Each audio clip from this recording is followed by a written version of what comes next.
Hey, I'm Matt from the Boston area, and my financial goal for this year is to figure out if an investment property is the right decision for me.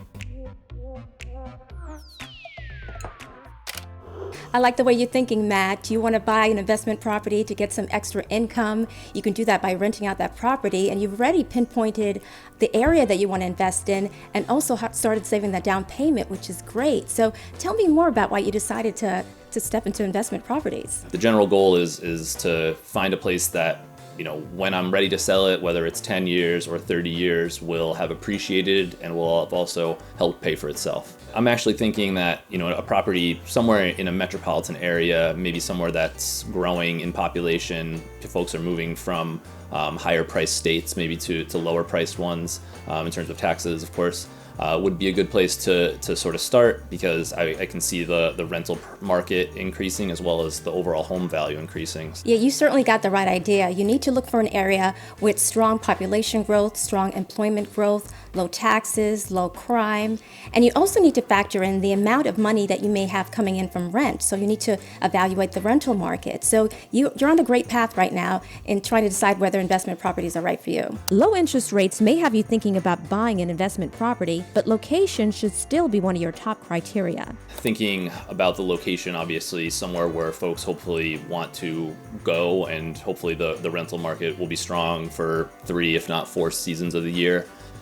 And I guess I was sort of thinking about, based on the cost of the property, how I could look at what a potential income stream might look like. I was thinking of checking some home sharing websites and apps to see what the average market rental rate is for these properties, or for properties similar to the ones I'm looking at. Keep in mind, you'll need to save up even more for an investment property than you would for a primary home. As lender, look at it like this.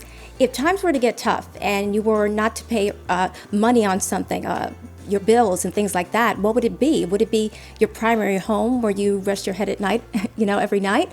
Or would it be the investment property mortgage, the extra property that you purchase, to generate some extra income? The pre-work on my end is saving up enough to even be able to make this decision, yes or no, as well as doing a lot of research into what markets are hot, where I could see myself potentially vacationing, or on the flip side, just where a lot of other people could see themselves vacationing. If you're planning to use your investment property as a vacation home, take some time to understand the tax implications and lender requirements. As you already are pointing out, investment property can be a vacation home, right?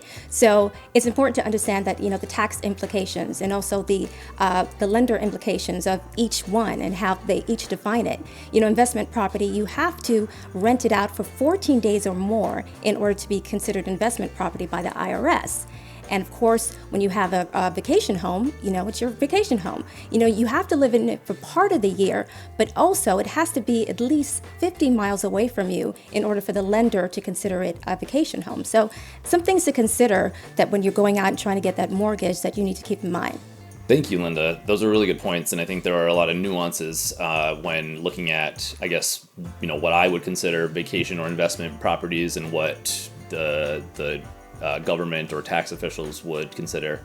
And I'm thinking, vacation destinations are typically ones that will be rented by a number of folks, a lot of different stays hopefully throughout the course of a season, versus an investment property can be something that I could see myself living in, down the line. So it's kind of interesting to think about both of those options.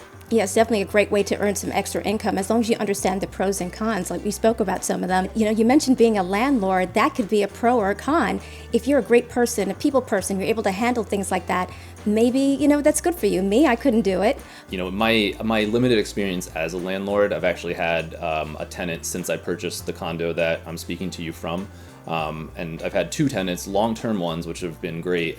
But on the flip side, when I was a renter, I had some very terrible roommates. And so I know that it's sort of luck of the draw, and you really have to vet out the folks who you are either sharing a space with or letting live in your space while you're not there. Flipping a home seems like an easy way to make a profit, but taking on another mortgage in this economy could be very risky. Think about the fact that you're taking on another mortgage. You already have a condo, and now you'll have another mortgage that is tied to this income you expect to bring in. And, as we've seen lately with the economy, things could happen. The rental market could collapse, or schools aren't open as much as they are, colleges and universities that kind of bring in a lot of renters. So you need to evaluate the whole picture, and also the amount of income you may bring in from this rental. What will you charge? There's a number of things to look at when you look at an investment property, the ones that you're flipping and ones that you're renting as well. At the bottom line, if I have 2 mortgages and no renters, I still need to be able to make those payments and not fall behind or become delinquent. So